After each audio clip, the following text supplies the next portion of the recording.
Don't know how to pack clothes for your move? Here are our essential tips from the experts at Removalist Melbourne CBD to pack your clothes easily and efficiently. Tip 1.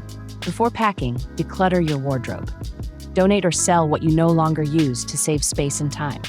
Tip 2. Sort your clothes into categories like seasonal wear, essentials, and special outfits. This will make unpacking much easier. Tip 3. Pack bulky items like coats in vacuum bags. You'll save up to 50% of space. Tip 4. Roll lightweight clothes like t-shirts and leggings to save space and avoid wrinkles. Tip 5. Suitcases aren't just for travel. Use them to pack clothes and protect your delicate garments. Tip 6. Pack a bag with your essentials for the first night: pajamas, underwear, and a change of clothes.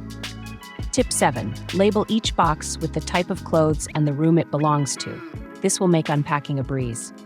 With these tips, packing clothes will be a piece of cake. Trust Removalist Melbourne CBD to make your move easier and more efficient.